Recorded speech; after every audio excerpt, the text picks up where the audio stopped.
اجازت ہو تو آ کر میں بھی شامل ان میں ہو جاؤں، سنا ہے کہ تیرے در پر ہجوم عاشقاں ہوگا۔ اللہ، آپ کے چاہنے والے آپ کے در پہ اکٹھے ہوں گے، میرا بھی دل چاہتا ہے کہ میں بھی ان میں شامل ہو جاؤں۔ اے اللہ، مجھے بھی آپ اپنے چاہنے والوں میں شامل فرما لیجئے اور میرے دل کو بھی اپنی محبت سے بھر دیجئے۔ فما ذالک علی اللہ بعزیز، اللہ کے لیے یہ کام کوئی مشکل نہیں۔ تو جب اللہ سے مانگنے ہیں تو خوب مانگیں، اللہ دیتے ہیں۔ ٹوٹے رشتے وہ جوڑ دیتا ہے، بات رب پہ جو چھوڑ دیتا ہے، اس کے فضل و کرم کا کیا کہنا، لاکھ مانگو کروڑ دیتا ہے۔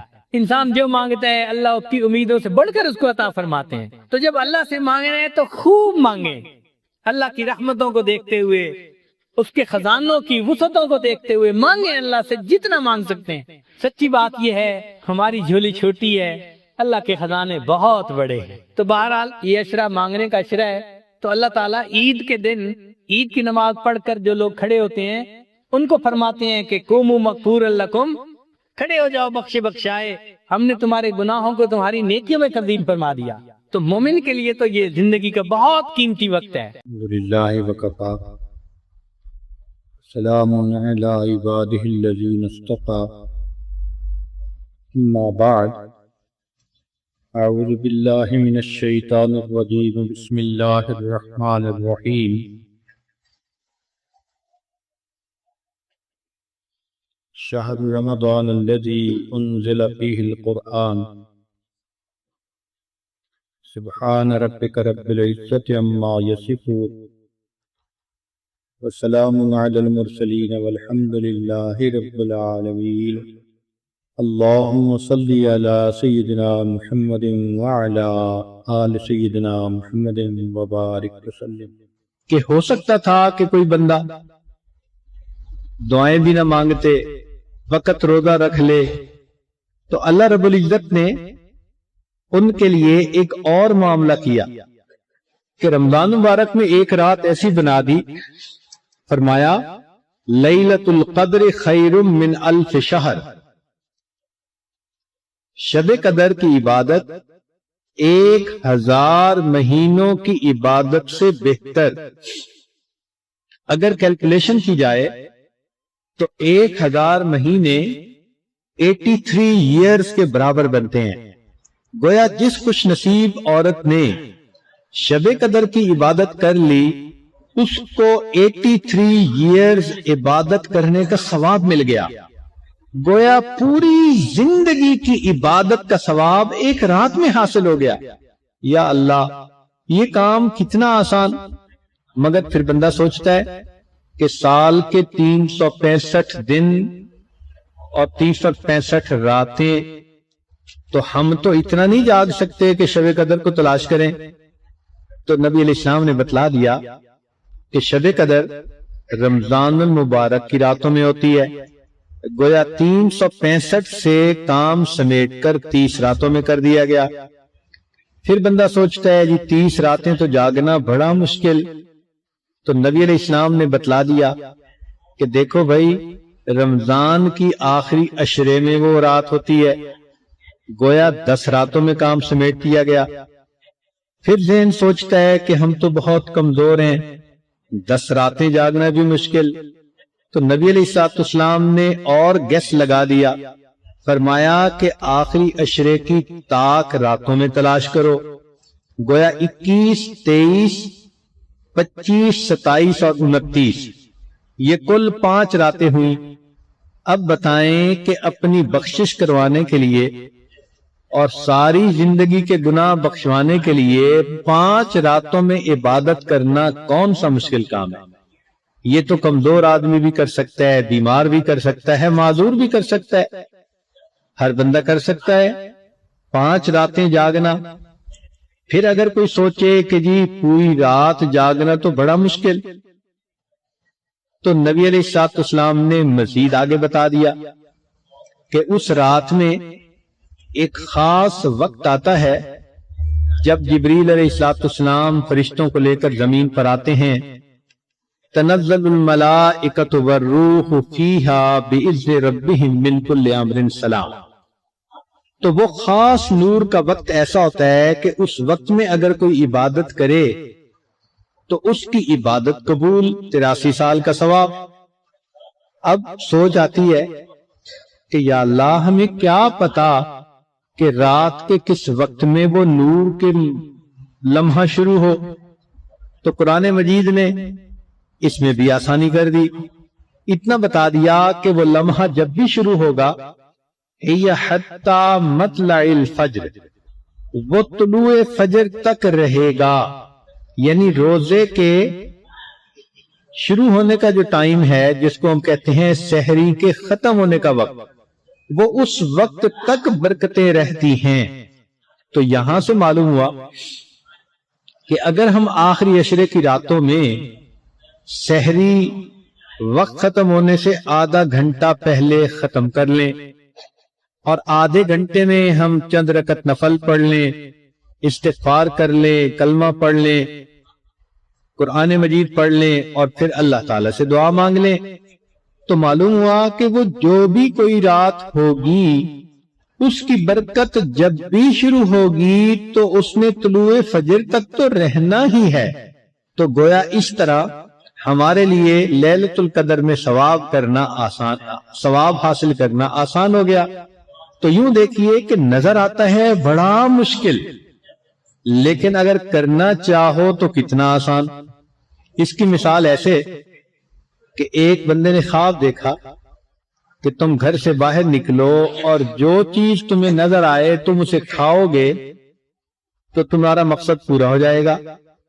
وہ گھر سے باہر نکلا تو اسے اپنے سامنے پہاڑ نظر آیا، بڑا حیران کہ میں کروں تو کیا کروں، پہاڑ کو تو نہیں کھا سکتا۔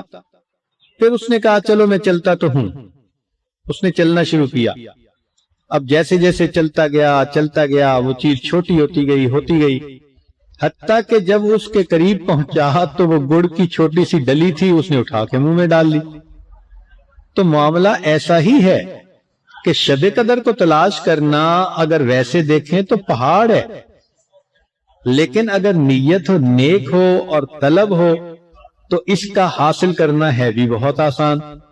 دعا ہے کہ اللہ تعالی ہم سب کو لیلۃ القدر میں عبادت کا ثواب عطا فرمائے۔ لیکن ایک چیز یاد رکھیں کہ لیلۃ القدر میں اور گناہوں کی تو بخشش ہو جاتی ہے، چند گناہوں کی بخشش نہیں ہوتی۔ ان میں ایک شراب پینے والا، دوسرا ماں باپ کی نافرمانی کرنے والا، تیسرا دل کے اندر کینہ رکھنے والا۔ اب یہ جو کینہ رکھنے والا گناہ ہے یہ بہت عام ہے۔ کینے کا مطلب یہ ہوتا ہے کہ دل میں دشمنی، بیر، حسد کسی کے بارے میں رکھنا۔ مردوں میں بھی یہ چیز بہت ہوتی ہے اور عورتوں میں اس سے بھی زیادہ ہوتی ہے۔ ساس ہوگی تو بہو کے بارے میں، بہو ہوگی تو ساس کے بارے میں، اور اسی طرح بھائی بھائی کے دل میں کینہ، بہن بہن کے دل میں۔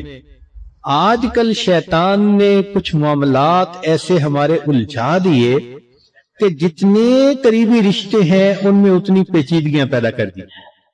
تو دلوں کے اندر یہ جو کھوٹ آ گیا، اس کی وجہ سے انسان کی پھر بخشش نہیں ہوتی۔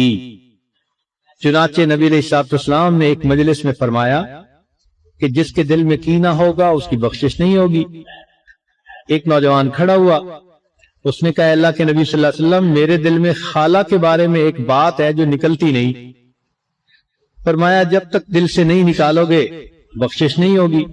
تو وہ نوجوان صحابی گئے، خالہ سے جا کر معافی مانگی، صلح و صفائی کی، واپس آئے تو نبی علیہ السلام نے فرمایا کہ اب اللہ تعالیٰ تمہاری گناہوں کی بخشش فرما دے۔ تو ہمیں بھی چاہیے کہ رمضان مبارک کی راتوں میں اگر ہمارے دل میں کسی کے بارے میں کوئی رنجش ہے بھی تو ہم معاف کر دیں۔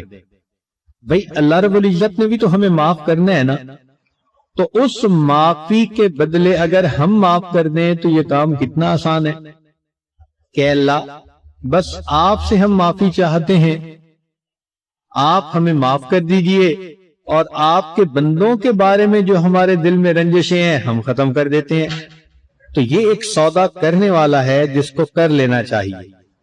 اور ایک قطع رحمی کرنے والے کی بھی بخشش نہیں ہوتی۔ قطع رحمی کرنے سے مراد یہ کہ جو رشتے ناتے توڑتا ہے۔ بعض لوگوں کو عادت ہوتی ہے ذرا سی بات پہ بھائی سے بولنا چھوڑ دیا، بہن سے بولنا چھوڑ دیا، خالہ سے بولنا چھوڑ دیا، اس سے چھوڑ دیا۔ یہ جو قریبی رشتوں کو توڑنا ہے یا ان کو چھوڑنا ہے، اس کو قطع رحمی کہتے ہیں۔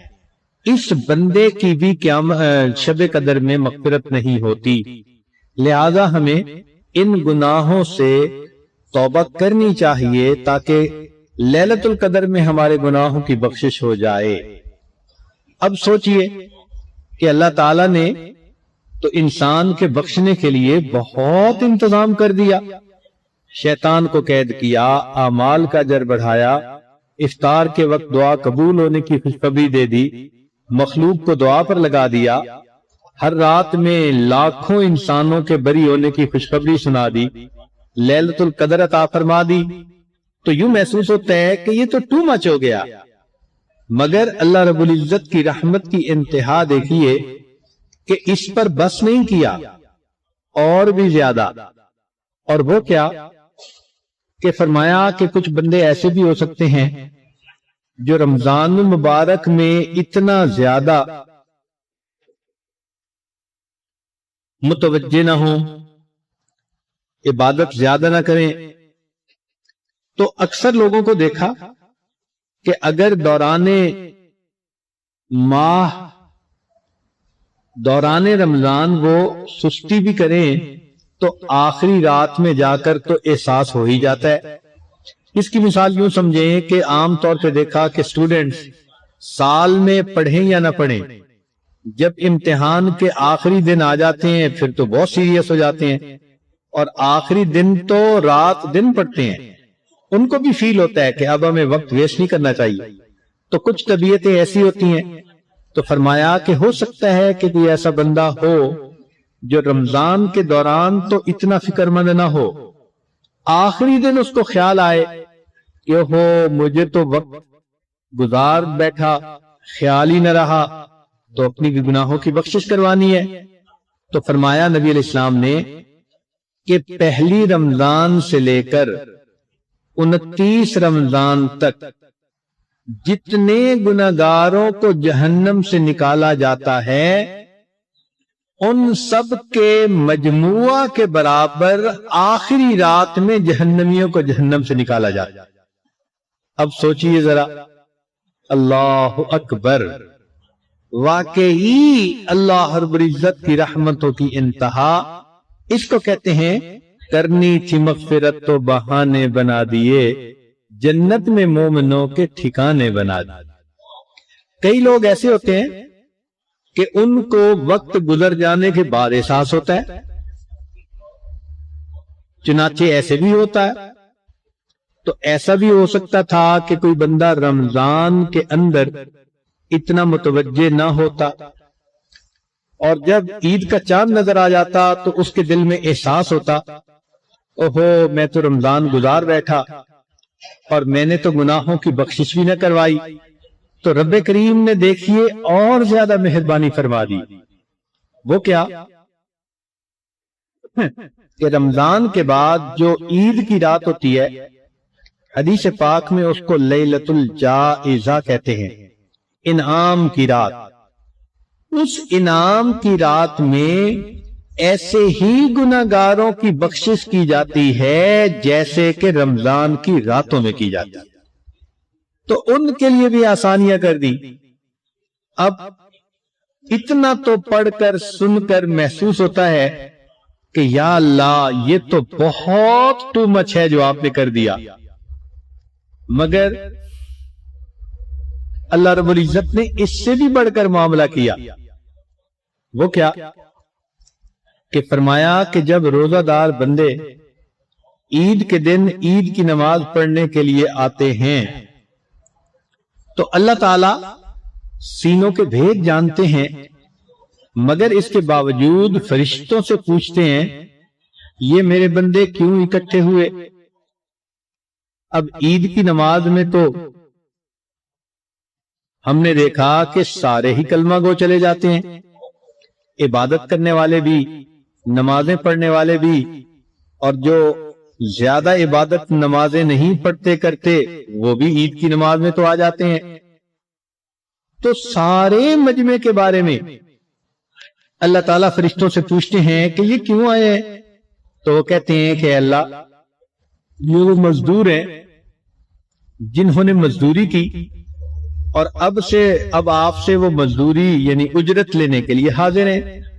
تو اللہ تعالیٰ ان فرشتوں کو گواہ بنا کر فرماتے ہیں کہ میرے فرشتوں تم گواہ رہنا، میں نے ان کو رمضان کے روزوں اور تراویحوں کے بدلے میں سب گناہوں کو معاف کر دیا، گناہوں کو نیکیوں میں تبدیل کر دیا۔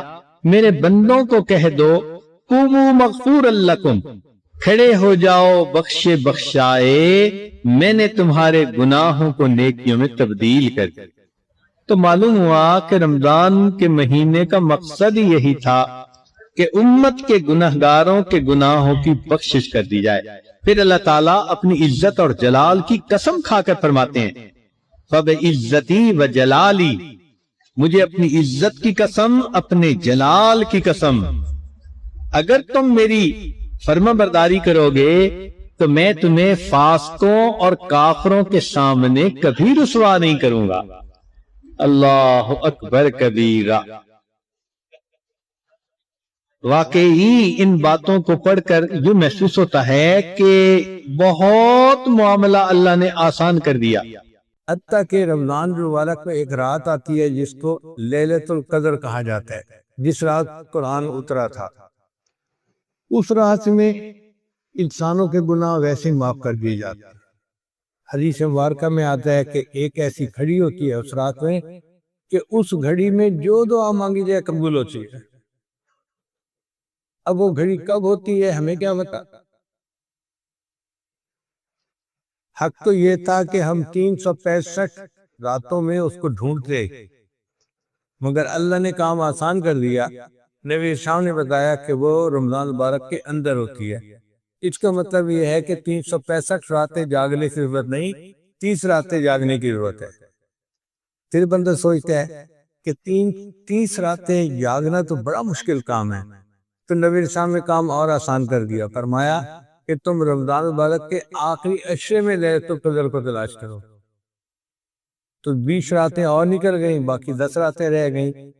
پھر بندہ سوچتا ہے جی کہ 10 راتیں جاگنا بھی بڑا مشکل کام ہے، تو نبی اسلام نے کام کو اور آسان کر دیا، فرمایا آخری عشرے کی جو طاق راتیں ہیں ان میں اسے ڈھونڈو۔ 21، 23، 25، 27، 29، 5 راتیں بتائیں۔ یوں سمجھے کہ 365 میں سے 5 راتیں ہیں جن میں ہمیں لیلۃ القدر تلاش کرنی پڑے گی۔ اب بندہ سوچتا ہے جی کہ رات کو تو ہم تلاش کریں لیکن پوری رات جاگنا تو بڑا مشکل ہے، اب تو کمزور لوگ ہیں نہیں جاگ سکتے۔ اللہ تعالیٰ نے کام کو اور آسان کر دیا۔ اللہ نے یہ تو نہیں بتلایا کہ وہ رات کی برکتیں شروع کب ہوتی ہیں، مغرب وقت شروع ہوتی ہیں، عشاء کے وقت، آدھی رات کے وقت، کتنے بجے؟ ایک بار بتا دی، فرمایا کہ وہ رات کو جب بھی خاص برکتیں نازل ہوتی ہیں، تنزل الملائکۃ والروح فیہا بإذن ربہم من کل امر سلام سلام ہی حتی مطلع الفجر۔ یہ برکتیں مطلع فجر تک رہتی ہیں، یہ جب روزے کا وقت ختم ہوتا ہے نا اس وقت تک رہتی ہیں۔ اس کا مطلب یہ ہوا کہ لیلۃ القدر کی برکتیں رات کے جس وقت میں بھی شروع ہوں، جب وہ شروع ہوگی تو پھر روزہ کا وقت شروع ہونے کا جو ہے نا سحری کا وقت وہاں تک رہے۔ اس کا آسان طریقہ یہ ہے کہ ہم سحری کو 1 گھنٹہ پہلے کر لیں وقت ختم ہونے سے پہلے، اور آدھا گھنٹہ جو ہے آخر کا بچا لیں۔ اس آدھے گھنٹے میں 2 رکعت 4 رکعت نفل پڑھ لیا کریں اور 10-15 منٹ بیٹھ کے دعا کر لیا کریں۔ جب بھی لیلۃ القدر ہوئی تو وہ وقت لیلۃ القدر میں ضرور آئے گا اور ہمیں لیلۃ القدر پانے کا اجر مل جائے گا۔ اور اس رات کی عبادت 1000 مہینوں کی عبادت سے بہتر ہے۔ 1000 مہینے تقریباً 83 سال بنتے ہیں اور 80 سال سے کم تو عمر ہوتی ہے۔ اس کا مطلب یہ کہ ایک رات اگر مل گئی تو پوری زندگی کے گناہ معاف ہیں۔ اللہ نے کام کو کتنا آسان کر لیا۔ تھوڑی سی ہمت کرنے کی بات ہے، اللہ تعالیٰ کی رحمت بہانہ ڈھونڈتی ہے مغفرت کے۔ استغفار اصل میں کہتے ہیں ندامت کو، شرمندگی کو، کہ بندہ جو عمل کرے، گناہ کرے، اس پر استغفار کرے، دل کے اندر ریپینٹنس محسوس کرے۔ جب ہم یوں محسوس کرتے ہیں نا، یار مجھے ایسا نہیں کرنا چاہیے تھا، یار مجھ سے غلطی ہو گئی، مجھ سے بلنڈر ہو گیا، آئندہ ایسا نہیں کروں گا، یہ جو دل کے اندر ندامت اور افسوس ہوتا ہے نا، یہ اصل میں استغفار ہے، کہ دل پچھتاتا ہے کیوں کر بیٹھا، نہیں کرنا چاہیے تھا۔ اس لیے حدیث پاک میں ہے الندم توبۃ، کہ ندامت دل میں ہونا یہ بھی توبہ ہی ہے۔ تو استغفار ندامت کو کہتے ہیں، اور توبہ آئندہ گناہ نہ کرنے کا عزم صمیم کرنا، مصمم ارادہ کرنا، اس کو کہتے ہیں۔ اور استغفار بھی ہر بندے کو کرنی چاہیے، اور اپنی نیکیوں پر بھی استغفار کرنا چاہیے۔ رابعہ بصریہ اللہ کی نیک بندی کہا کرتی تھی، استغفارنا یحتاج الی استغفار، کہ ہم جو اللہ کے سامنے استغفر اللہ کی تسبیح پڑھتے ہیں نا، وہ اتنی غفلت سے پڑھ رہے ہوتے ہیں، اس استغفار کے اوپر ہمیں استغفار کرنے کی ضرورت ہے۔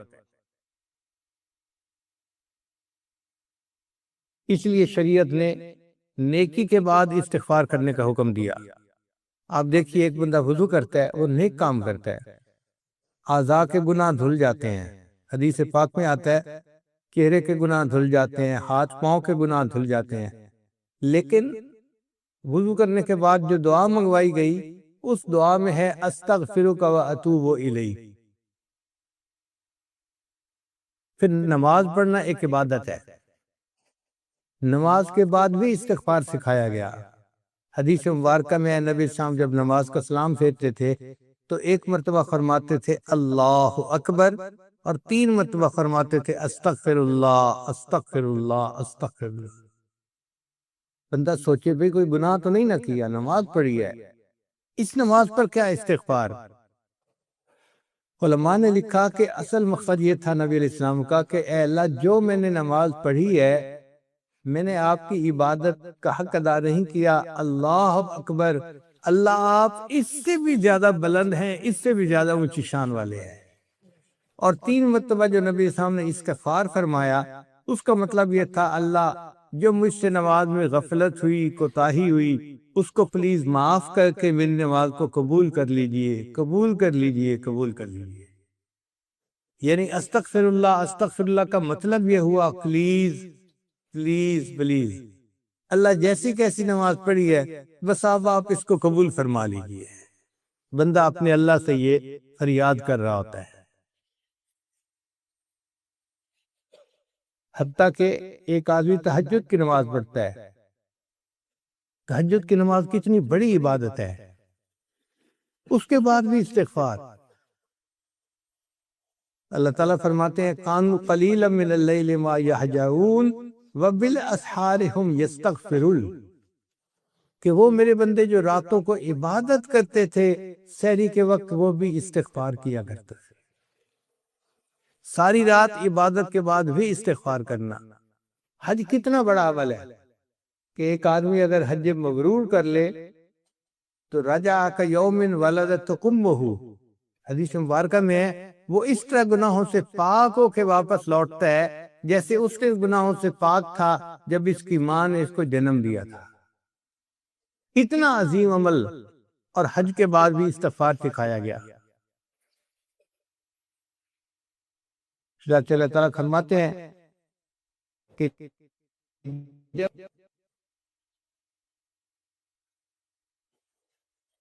اس کا مطلب یہ ہوا کہ ہر عبادت کے بعد ہم استغفار کرنا چاہیے، اور استغفار سے اللہ تعالیٰ کی برکتیں بہت اترتی ہیں۔ ہماری زندگی کا ہر مسئلہ استغفار سے ٹھیک ہو سکتا ہے۔ حسن رضی اللہ تعالیٰ عنہ تشریف فرما تھے، ایک بندہ آیا، حضرت گناہ بہت زیادہ ہو گئے ہیں، کوئی عمل بتائیں۔ فرمایا استغفار کرو۔ ایک دوسرا بندہ آیا، حضرت بڑے دنوں سے بارش نہیں ہوئی، قحط سالی کا خطرہ ہے، کوئی عمل بتائے، فرمایا استغفار کرو۔ ایک بندہ آیا، حضرت بہت غریب ہوں، کوئی عمل بتائے اللہ مجھے مال دے دے، فرمایا استغفار کرو۔ ایک بندہ آیا، حضرت بیٹیاں ہی بیٹی ہیں، بیٹا نہیں ہے، دعا کرو اللہ مجھے بیٹا دے، کوئی عمل بتائیں، فرمایا استغفار کرو۔ ایک بندہ آیا، جی میرا باغ ہے، کوئی عمل بتائے کہ پھل اچھے ہوں، فرمایا استغفار کرو۔ ایک بندہ آیا، جی میری زمین ہے، دعا کرو چشمہ نکل آئے، پانی نکل آئے، فرمایا استغفار کرو۔ اب سننے والا بندہ بڑا پریشان، حضرت آپ کے ہاتھ میں عجیب نسخہ آ گیا، کیوں پریشانی لے کے آتا ہے؟ آپ کہتے ہیں استغفار کرو استغفار کرو۔ تو حسن اللہ نے جواب دیا کہ بھائی میں نے اپنی طرف سے کچھ نہیں بتایا، یہ علاج تو اللہ نے قرآن مجید میں بتایا ہے، استغفروا ربکم انہ کان غفارا۔ پہلے بندے نے گناہ کی معافی مانگی تھی تو دیکھو اللہ فرماتے ہیں کہ وہ بخشنے والا ہے۔ پھر یرسل السماء علیکم مدرارا، اللہ بارشیں برساتا ہے، وَيُمْدِدْكُمْ بِأَمْوَالٍ، اور اللہ مال کے ذریعے سے مدد کرے گا تمہاری، وَبَنِينَ، اور بیٹوں کے ذریعے سے مدد کرے گا، وَيَجْعَلْ لَكُمْ جَنَّاتٍ، اور اللہ تعالیٰ تمہارے لیے باغوں کے پھل عطا فرمائے گا، وَيَجْعَلْ لَكُمْ أَنْهَارًا، اور اللہ تعالیٰ تمہارے لیے چشموں کا پانی جاری فرمائے گا۔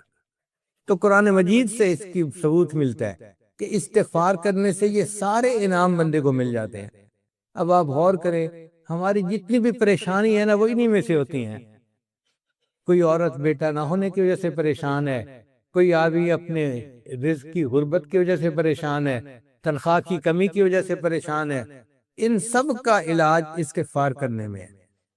ہم استغفار کریں تو ہمیں کسی سے کوئی تعویذ کی ضرورت ہی نہیں ہے، استغفار ہماری تمام پریشانیوں کا حل بن جائے گا۔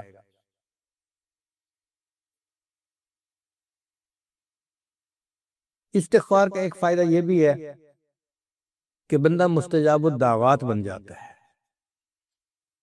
چنانچہ امام احمد بن حنبل رحمۃ اللہ علیہ کا مشہور واقعہ ہے، ایک مرتبہ انہیں کرجی بستی میں جانا تھا، تو امام صاحب نے سوچا کسی کو خادم کے طور پہ کیا لے کے جانا، میں اکیلا چلا جاتا ہوں اور کام کر کے آ جاتا ہوں۔ آپ نے اپنی چھوٹی سی گٹری اٹھائی اور سفر پہ روانہ ہو گئے۔ عشاء کی نماز کے وقت ایک بستی میں پہنچے۔ امام صاحب کا خیال تھا کہ میں عشاء کی نماز اس مسجد میں پڑھوں گا اور رات مسجد میں گزار لوں گا، صبح بقیہ سفر کر لوں گا۔ مسجد کا خادم آ گیا، بڑے میاں مسجد سے نکلے، میں نے تالا لگانا ہے۔ کچھ مسجدیں ایسی ہوتی ہیں نا کہ ان کو تالا لگا دیا جاتا ہے تاکہ نشہ کرنے والے اور چور اچکے قسم کے لوگ مسجد کی چیزیں اٹھا کے نہ لے جائیں۔ وہ بھی اسی طرح کی مسجد تھی، یہاں تالا لگتا تھا روز۔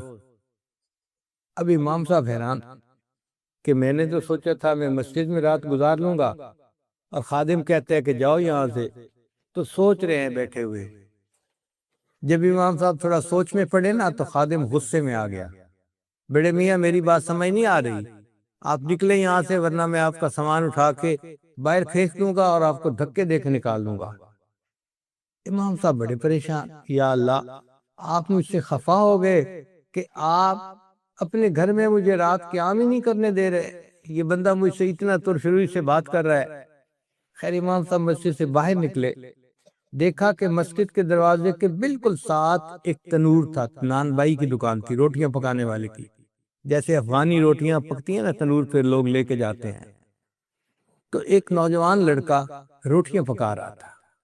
امام صاحب نے سوچا سردی بھی ہے، اگر میں تنور کے پاس بیٹھ کے وقت گزار لوں تو وقت بھی گزر جائے گا اور صبح میں پھر سفر شروع کر دوں گا۔ تو امام صاحب نے اس نوجوان سے پوچھا بھئی کیا میں یہاں بیٹھ سکتا ہوں؟ اس نے کہا بڑے میاں بیٹھ جائیے۔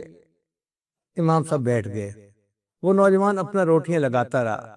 امام صاحب نے ایک عجیب بات دیکھی، وہ جب آٹے کا پیڑا بناتا نا تو استغفر اللہ پڑھتا، پھر روٹی اس کی بناتا تو استغفر اللہ پڑھتا، پھر وہ روٹی تنور کے اندر لگاتا تو استغفر اللہ پڑھتا، پھر جب روٹی پکتی اور وہ تنور سے نکالتا تو استغفر اللہ پڑھتا، ہر سٹیپ پہ وہ استغفر اللہ پڑھتا ہی جا رہا تھا۔ کوئی 1 گھنٹہ امام صاحب بیٹھے رہے اور دیکھتے رہے، پھر امام صاحب نے مسکرا کے اس کی طرف دیکھا۔ نوجوان نے پوچھا، بڑے میاں آپ مجھے مسکرا کے کیوں دیکھ رہے ہیں؟ امام صاحب نے کہا کہ میں اس پر حیران ہوں کہ تو اتنا زیادہ استغفار کرتا ہے، پیڑا بناتے ہوئے استغفار، روٹی بناتے استغفار، روٹی لگاتے ہوئے استغفار، روٹی نکالتے ہوئے استغفار، ہر قدم پہ موقع پہ آپ استغفار پڑھ رہے ہیں۔ اس نے کہا جی میں استغفار کثرت سے پڑھتا ہوں اس لیے کہ اس کے بدلے اللہ میری دعائیں قبول فرماتے ہیں۔ تو امام صاحب نے اس سے پھر تصدیق کی کہ کیا تیری سب دعائیں قبول ہوتی ہیں؟ تو نوجوان سوچ کر کہنے لگا کہ میں نے زندگی میں جتنی دعائیں مانگی ہیں میری سب دعائیں قبول ہوئی ہیں سوائے ایک دعا کے، اس دعا کی قبولیت کا میں انتظار کر رہا ہوں۔ امام صاحب نے پوچھا کون سی دعا؟ کہنے لگا کہ میں نے لوگوں سے سنا ہے کہ امام احمد بن حنبل بڑے محدث ہیں، بڑے فقیہ ہیں، بڑے بزرگ آدمی ہیں، میں یہاں سے چھٹی کر کے جا نہیں سکتا کہ ان کی زیارت کروں، تو میں نے اللہ سے دعا مانگی تھی اللہ امام احمد بن حنبل سے میری ملاقات کروا دینا، اس دعا کی قبولیت کا میں انتظار کر رہا ہوں، باقی دعائیں میری سب قبول ہو گئی۔ امام صاحب آگے بڑھے، اس نوجوان کو گلے لگا لیا، نوجوان مبارک ہو، اللہ نے تیری اس دعا کو قبول کر لیا، میرا نام احمد بن حنبل ہے۔ پھر امام صاحب کہنے لگے اب مجھے بات سمجھ میں آئی، اگر میں مسجد میں رات گزار کے چلا جاتا تو میری آپ سے ملاقات نہ ہوتی، اللہ نے آپ سے ملاقات کرنی تھی، آپ کی دعا کو قبول فرمانا تھا، اللہ نے مجھے مسجد سے نکلوا کے تمہارے پاس بٹھایا اور یوں مجھے آپ سے ملاقات کا موقع مل گیا۔ تو جو استغفار کثرت کے ساتھ کرتا ہے وہ مستجاب الدعوات بن جاتا ہے، اور ہم بھی کثرت سے کر سکتے ہیں۔ حدیث مبارکہ میں آتا ہے طوبیٰ لمن وجد فی صحیفتہ استغفارا کثیرا، قیامت کے دن جس بندے کو اپنے نامہ اعمال میں زیادہ استغفار لکھا ہوا ملے گا وہ بڑا خوش نصیب، اس کو مبارک ہو۔ اب ہم مدرسے جا رہے ہیں تو ہماری زبان پہ استغفار ہو سکتا ہے، جاتے ہوئے بھی پڑھتے جائیں، آتے ہوئے بھی پڑھتے جائیں، سینکڑوں نہیں ہزاروں کی تعداد میں ہم استغفار پڑھ سکتے ہیں۔ اگر ہم پڑھیں نا استغفر اللہ ربی من کل ذنب واتوب الیہ، تو یہ پورا استغفار ہے۔ اور علماء نے لکھا ہے کہ جو یہ نہ پڑھ سکے وہ صرف اتنا پڑھے استغفر اللہ استغفر اللہ استغفر اللہ، تو یہ بھی استغفار مکمل ہے۔ عورتیں اپنا کھانا بناتے ہوئے استغفر اللہ ہزاروں دفعہ پڑھ سکتی ہیں، گھر کی صفائی کرتے ہوئے استغفر اللہ پڑھتی رہیں، گھر بھی صاف ہو جائے گا اور دل کی بھی میل بھی صاف ہو جائے گی۔ تو ہمیں استغفار بہت کثرت کے ساتھ کرنا چاہیے، اور اس سے جو گھروں کی پریشانیاں سب ختم ہو جائے گی استغفار کو کثرت کے ساتھ کرنے کی وجہ سے۔ چنانچہ علماء نے لکھا ہے کہ ایک مرتبہ دن اور رات کا آپس میں مکالمہ ہوا، دن نے کہا میں افضل، اور رات کہنے لگی کہ میں افضل۔ تو رات نے پوچھا دن سے کہ بتاؤ تم کیسے کہتے ہو کہ میں افضل ہوں؟ تو دن نے کہا کہ دیکھو سورج دن میں طلوع ہوتا ہے، روشنی ہوتی ہے، رات میں تو طلوع نہیں نہ ہوتا، سورج دن میں طلوع ہوتا ہے اور روشنی دن میں ہوتی ہے، پھر دن کے اندر تیقظ ہوتا ہے، جاگتے ہیں لوگ، حرکت ہوتی ہے، لوگ کام کرتے ہیں، رات کو تو مردوں کی طرح لیٹے ہوتے ہیں۔ تو دن نے اپنے فضائل کے پوائنٹس گنوائے کہ دن میں سورج طلوع ہوتا ہے، روشنی ہوتی ہے، تیقظ ہوتا ہے، حرکت ہوتی ہے۔ پھر اس نے کہا کہ ایک اور بات، 5 نمازیں ہیں جن میں سے 3 دن میں، 2 رات میں، مغرب اور عشاء رات میں، اور باقی فجر، ظہر اور عصر دن میں۔ تو 3 نمازیں دن میں اور 2 نمازیں رات میں۔ اس نے کہا اور بتاؤ؟ اس نے کہا روزے بھی دن میں ہوتے ہیں، رات میں تو روزہ کوئی نہیں رکھتا۔ اب دیکھو کیسے کیسے دلائل ہیں، روزے بھی دن میں اور 3 نمازیں بھی دن میں. اور اس پر ایک بڑی دلیل بتاؤں کہ کچھ لمحے قبولیت دعا کے ہیں جن کو اجابت دعا کے لمحات کہتے ہیں، وہ جمعہ کے دن ہوتے ہیں، تو وہ بھی دن میں. لہذا دن افضل ہے رات. اب رات نے بھی کہنا شروع کیا. اس نے کہا کہ دیکھو بھائی، اگر دن میں سورج طلوع ہوتا ہے نا، تو رات میں عارفین جو ہیں وہ اللہ کی عبادت کرتے ہیں، اور عارفین کے قلوب رات کے سورج ہوا کرتے ہیں. سورج کی روشنی تھوڑی، عارفین کے دلوں کی روشنی اس سے بھی زیادہ. تو روشنی اس سے بھی زیادہ. لہذا دن میں ایک سورج چمکتا ہے اور رات میں ہزاروں سورج چمکتے ہیں. اس نے کہا یہ تو ایسی ہی بات ہے، کوئی اور کام کی بات کرو. اس نے کہا دیکھو، رات عاشقین کی، عشق والوں کی ملاقات کا وقت ہوتا ہے.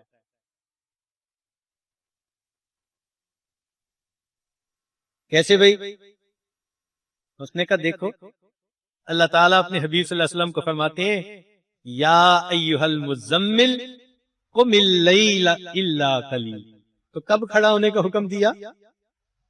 وَمِنَ اللَّيْلِ فَتَہَجَّدْ بِهِ نَافِلَةً لَكَ. تو رات کے عبادت کا حکم فرمایا.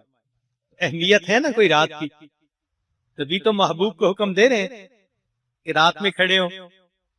تو رات ملاقات ہوتی ہے محب اور محبوب کی. تو دن نے کہا کہ کوئی اور دلیل ٹھوس پیش کرو. اس نے کہا اچھا دلیل سنو کہ اللہ نے اپنے محبوب کو ملاقات کے لیے کب بلایا؟ سبحان الذی اسری بعبدہ لیلا من المسجد الحرام، رات کو بلایا. اب دن نے سوچا اچھا بات کو پکی کر دی. اس نے کہا کوئی اور بات کرو جو بہت ٹھوس ہو. اس نے کہا اچھا سن لو آخری بات، کہ دن میں 7 اجابت ہے، جمعے کا دن ہے، فلاں ہے، سب باتیں اپنی صحیح. راتوں میں سے ایک رات ایسی ہے جس کو لیلۃ القدر کہتے ہیں.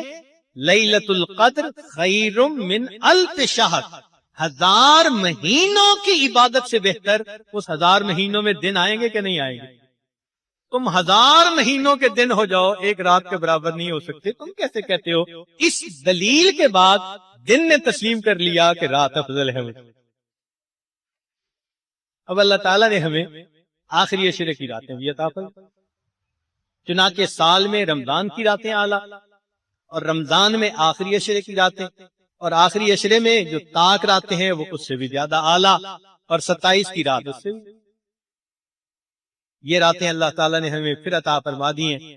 اس کو اللہ تعالیٰ کی طرف سے ایک انعام سمجھے، اور ان راتوں میں ہم عبادت کے ذریعے، تلاوت کے ذریعے، دعا کے ذریعے اپنے اللہ کو منائیں. ہمیں 2 باتیں ماننی پڑیں گی، ایک تو اللہ تعالیٰ سے معافی اور ایک اللہ کے بندوں سے معافی. رمضان مبارک میں بخشش نہیں ہوتی چند بندوں کی، لیلۃ القدر میں 4 بندوں کی بخشش نہیں ہوتی. چنانچہ فرمایا ایک شراب پینے والا، شرابی انسان جب تک شراب پہ توبہ نہ کرے لیلۃ القدر میں بھی اس کی بخشش نہیں کی جاتی. اور دوسرا فرمایا والدین کا نافرمان، والدین کا نافرمان لیلۃ القدر میں بھی اس کی بخشش نہیں کی جاتی. اور تیسرا فرمایا قطع رحمی کرنے والا، رشتے ناطے توڑنے والا، اس کی بھی نہیں ہوتی. اور چوتھا مومن کے بارے میں دل میں کینہ رکھنے والا، دل کے اندر کینہ، لوگوں کے بارے میں نا، دل کے اندر غصہ، دل کے اندر کھوٹ رکھنا، اس کو کینہ کہتے ہیں. تو اگر ہم چاہتے ہیں کہ رمضان مبارک میں ہماری مغفرت ہو تو ہمیں یہ 4 کام کرنے پڑیں گے. جو شراب پینے والے ہیں شراب سے اس کو توبہ کرنی پڑے گی، والدین سے بھی معافی مانگنی پڑے گی، رشتے ناطے جو توڑ دیتے ہیں ہم ان لوگوں سے بھی ہمیں جوڑنا پڑے گا، اور دل سے کینے کو ختم کرنا پڑے گا۔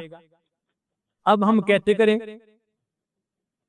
تو اس کا آسان طریقہ سن لیجئے، مقصد تو یہی ہے نا، آسان طریقہ یہ ہے کہ آپ اگر خط لکھ سکتے ہیں تو چٹ لکھ دیں، فون کر سکتے ہیں تو فون کر دیں، اور فون کر کے یہ کہیں کہ جی رمضان مبارک کا مہینہ ہے، میں بھی مغفرت کا طلبگار ہوں، آپ بھی مغفرت کے طلبگار ہیں، اگر کوئی آپ کے حقوق میں کوتاہی ہو گئی آپ برائے مہربانی معاف کر دیجئے، اور ہم دعا کرتے ہیں کہ اللہ تعالی ہمیں معاف فرما دے۔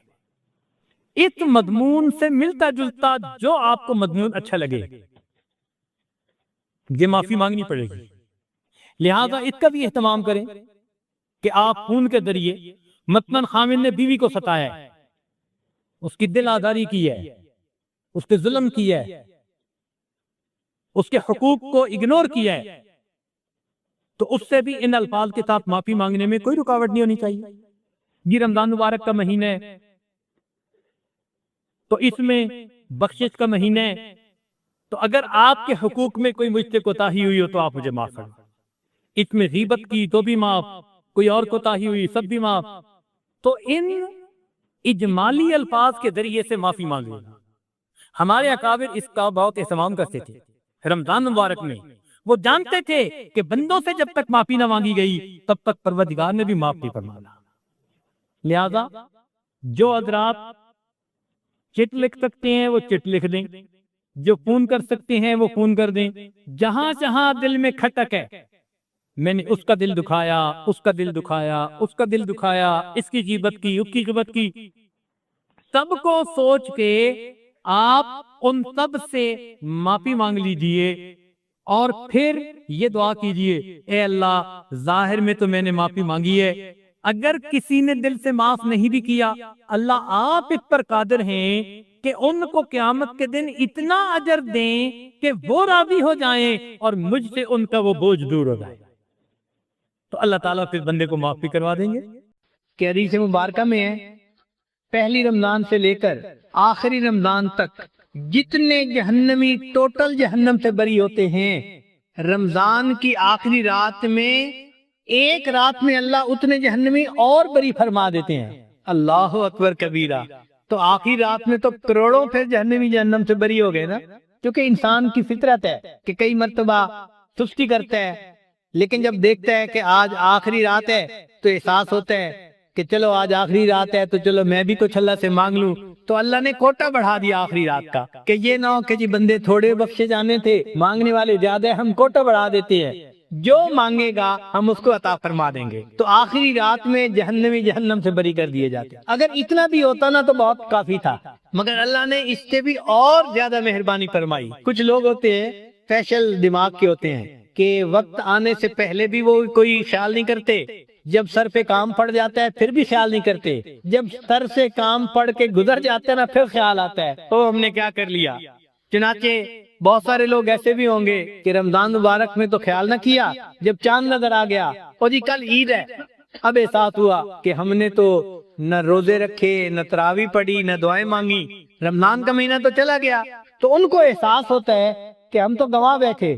اللہ نے ان کے لیے بھی فرمایا کہ جو عید کی رات ہوتی ہے اس رات کو بھی اللہ تعالیٰ نے ایک خصوصی رات بنا دیا، اس کا نام لیلۃ الجائزہ حدیث پاک میں ہے۔ اس دن جنت کو دھویا جاتا ہے، خوشبو کی دھنی دی جاتی ہے اور ایمان والوں کے لیے تیار کیا جاتا ہے، اور جس طرح رمضان کی راتوں میں عبادت کا ثواب ملتا تھا اس لیلۃ الجائزہ میں بھی اسی طرح عبادت کا ثواب ملتا ہے۔ تو اللہ تعالیٰ نے اور مہربانی فرما دی کہ چلو بھائی اس رات میں تم کچھ کر لو۔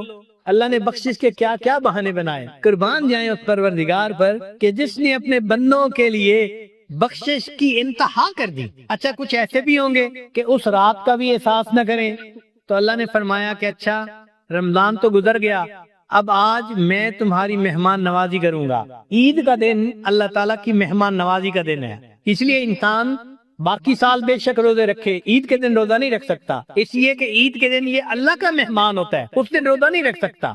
تو عید کے دن فرمایا تم آؤ اپنے گھروں سے نکل کے عیدگاہ کے اندر، اور یہاں آ کر تم 2 رکعت پڑھو عید کی نماز، بہت سارے لوگ جو روزہ بھی نہیں رکھتے، تراویح بھی نہیں پڑھتے، وہ عید کے دن نہا دھو کے اچھے کپڑے پہن کے عید کی نماز پڑھنے آ جاتے ہیں، تو اس وقت بھی اللہ کی رحمت ان پر متوجہ ہوتی ہے۔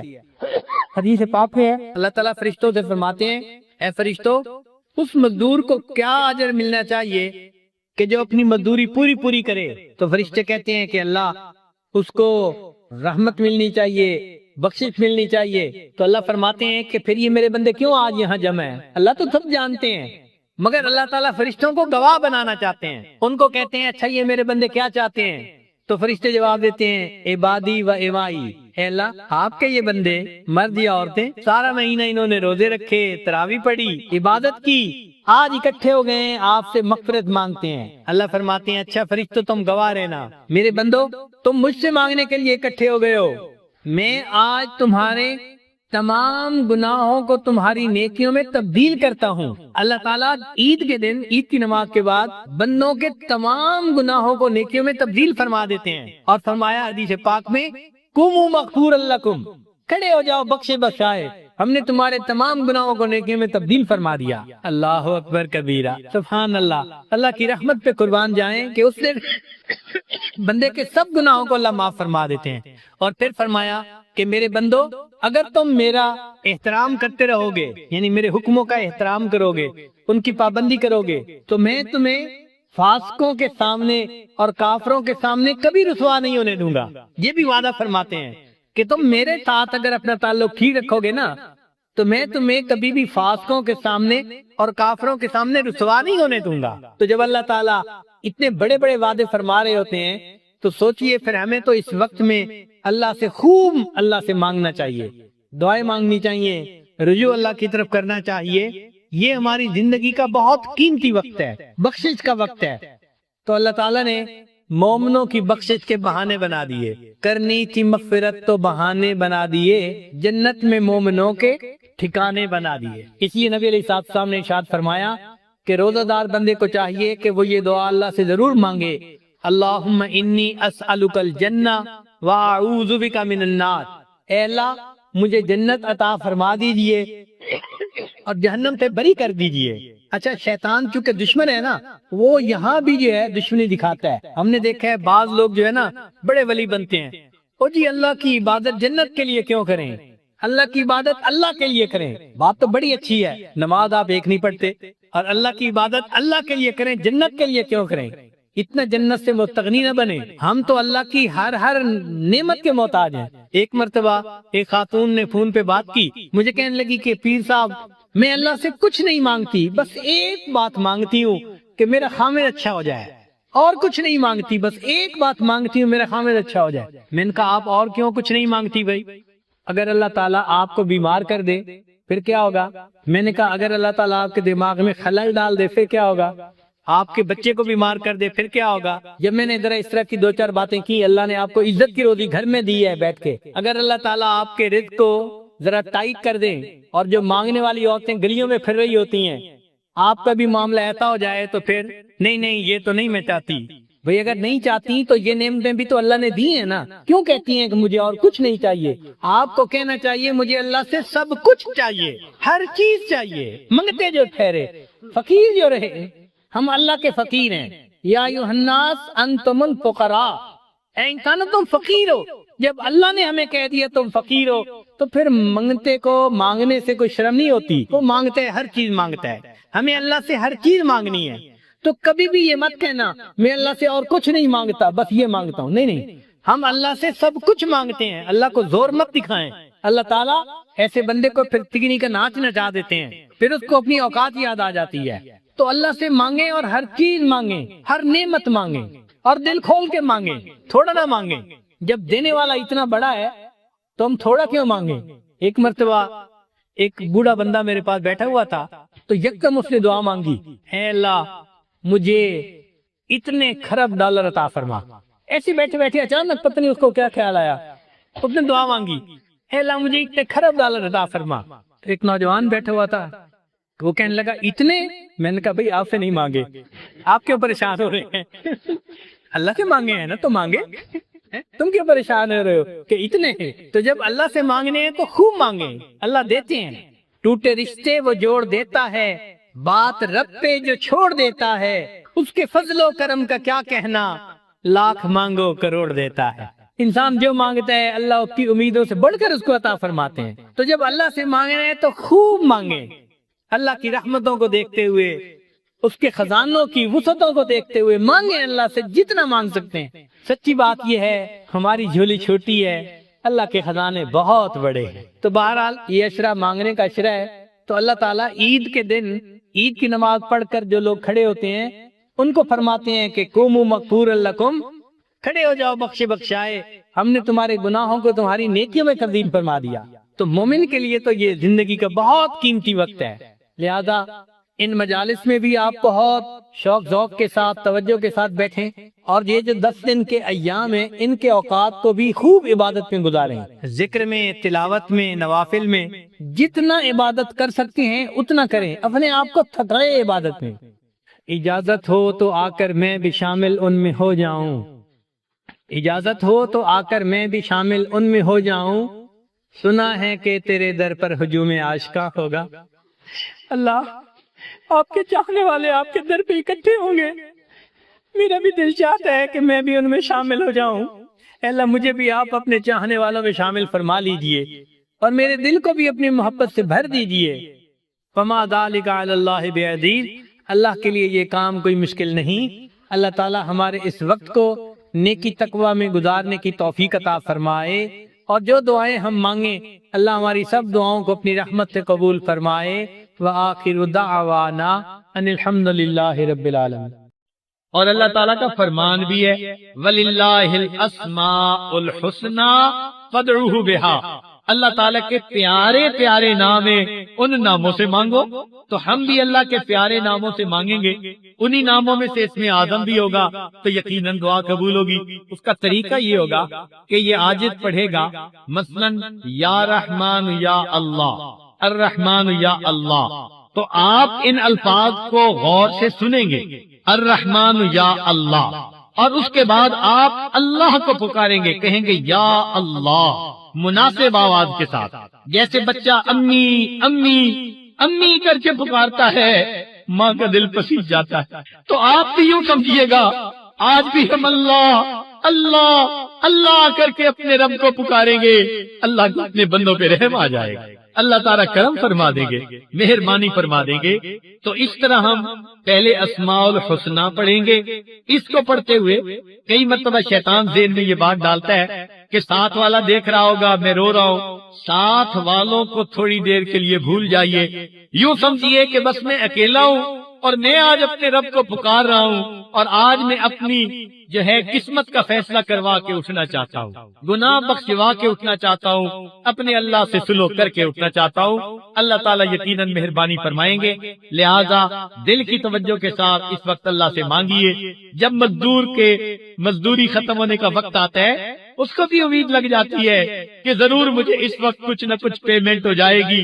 وہ پروردگار جس نے مزدور کا پسینہ خشک ہونے سے پہلے اس کو مزدوری دینے کا حکم فرمایا، تو اللہ کے بندوں نے بھی تو 3 دن مزدوریاں کی ہیں، کبھی نمازیں پڑھی، تہجد پڑھی، ذکر کیے، مراقبے کیے اور بیانات سنے، تو 3 دن مزدوری کر کے اب مزدوروں کے مزدوری مانگنے کا وقت ہے، لہذا اللہ سے مانگ لیجئے۔ اللہ رب العزت ہم پر مہربانی فرمائے، ہماری پریشانیوں کو دور فرما دے، اور اللہ تعالی ہمیں یہاں سے خالی نہ اٹھائے، لہذا اللہ تعالیٰ کی طرف متوجہ ہو جائیے اور ہاتھ اٹھا کر دعا مانگ لیجئے۔ سبحان ربی العلی الوہاب، اللهم صل على سيدنا محمد وعلى آل سيدنا محمد وبارك وسلم۔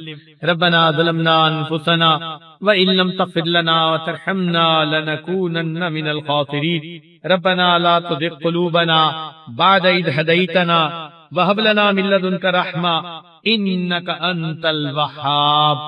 الرحمن يا الله، الرحيم يا الله، الملك يا الله، القدوس يا الله، السلام يا الله، المؤمن يا الله، المهيمن يا الله، العزيز يا الله، الجبار يا الله، المتكبر يا الله، الخالق يا الله، البارئ يا الله،